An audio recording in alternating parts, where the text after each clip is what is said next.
The art of conversing well.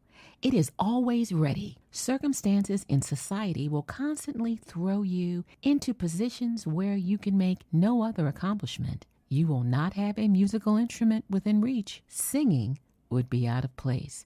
Your fancy work at home.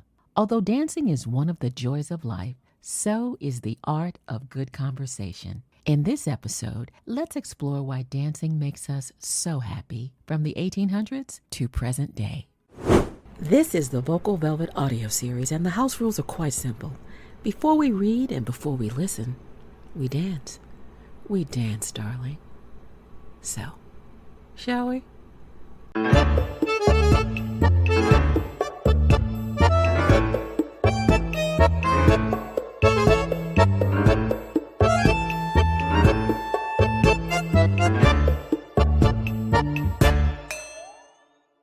Welcome back to Vocal Velvet Volume 2.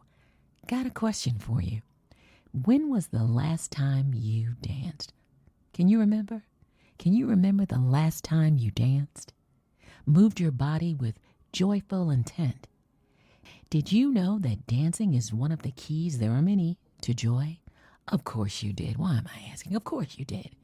You know why I say that? It is because you know the house rules of this very show. That is literally in the intro. Now, if you've never heard of the Vocal Velvet intro before, you're in for a hopefully pleasant surprise. Today's episode will explore the importance of turning up on the dance floor, even in the 1800s. Good afternoon, madam. Good afternoon. Could you please cue the music? Thank you so much. There is nothing immoral or wrong in dancing. It is the tendency of youth to dance. It is the first effort of a child, the first natural recreation. Also, a lady in society must, if she would not grow utterly weary in company, know how to dance. It is one of the most healthful and elegant amusements and cannot be too highly recommended. By all physicians, dancing, when pursued in moderation, is recommended as highly conducive to bodily health. And it may be truly said that, allied with music, nothing is more conducive to mental health, more calculated to drive away melancholy and put the whole temper into good humor. I love to dance, and there's something to be said about seeing a person surrender to the dance in a song. There is a level of majesty and beauty when you see that happen in front of your very eyes. Oh, I got it. Wedding reception. At the beginning of the wedding reception, everyone is very respectful. They're buttoned up, out of respect to the moment, the bride and groom. Perhaps it's a lovely banquet hall or restaurant, and everybody looks beautiful. Maybe it's formal, maybe it's semi-formal, maybe it's casual, but people have come in their best to honor this beautiful union.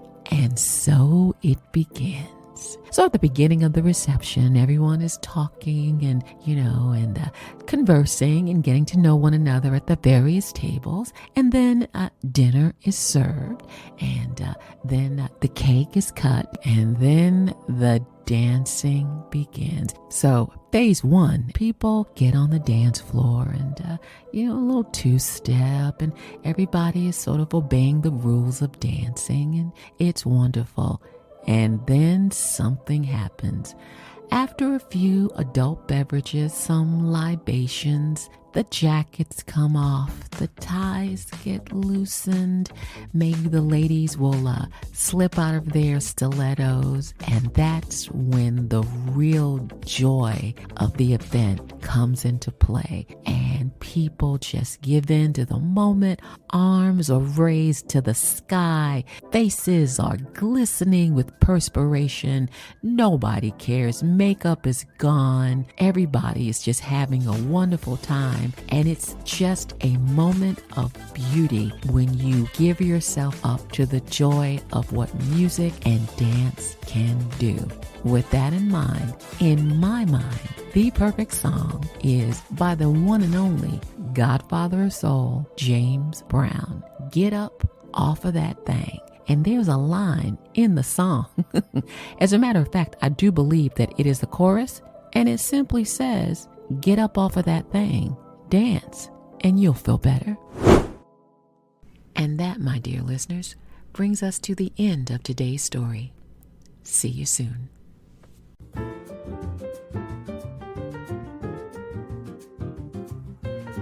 Thanks so much for stopping by. Find us wherever podcasts are found, and don't forget to subscribe, rate, and review. Until the next time, safe travels and be well.